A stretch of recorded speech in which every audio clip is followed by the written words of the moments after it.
Coming to you from Orange County, California, this is the Jug Life Podcast with Max Ada and Chad Wesley Smith.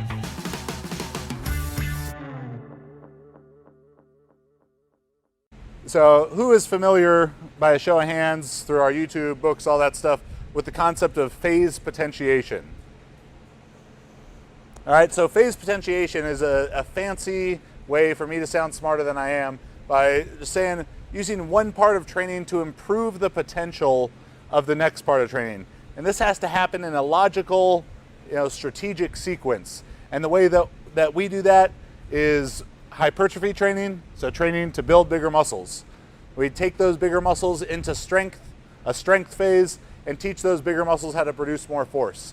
Then we take those bigger, more force-producing muscles into a peaking phase and hone the neural qualities of the one rep max and the technical execution of 1 rep max, straight bar, 2 depth squat in whatever your competition equipment is, pause, bench press, deadlift from the floor, no straps, all that stuff.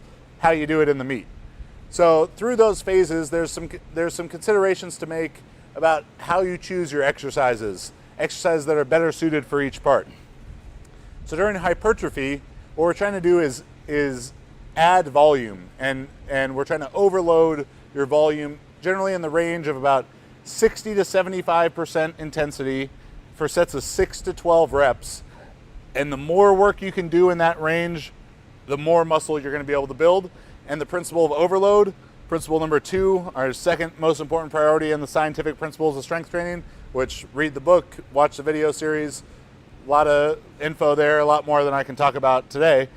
But principle of overload dictates that training must be challenging enough, stimulating enough to drive adaptation. So heavy enough to cause strength increases, voluminous enough to cause muscle gain, and that it must get harder over time.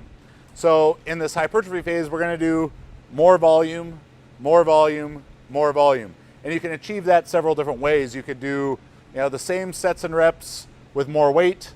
You could do more reps per set for the same number of sets and the same weight. You could do more sets at the same weight and the same reps, or a little bit of a combination of 2 or 3 of those.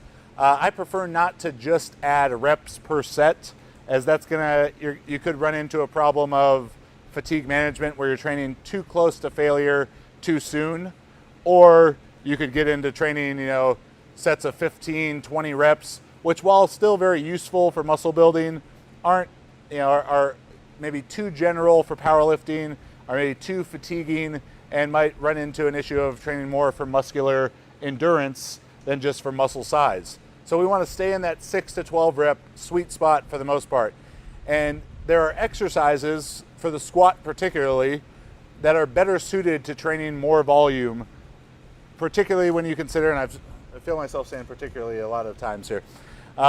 He's just self-conscious about that. All right used to be the one. There's a video where I say all right, because with a crowd like this, I'd say whatever thought I'm thinking is all right, and looking for like, yes, that is all right, or no, what the fuck are you talking about? There's a video, I say it 46 times in 15 minutes, because I treat the camera like I'm talking to a person. I try and do it like that. So I was checking with the camera every time. All right? All right, He thought the camera was Matthew McConaughey at the same time. I'm convinced that Matthew McConaughey in that movie, he didn't even know that they were making a movie. That's just him, and he just kind of wandered onto the set. What y'all doing over here? What are all these cameras for? And all right, I digress.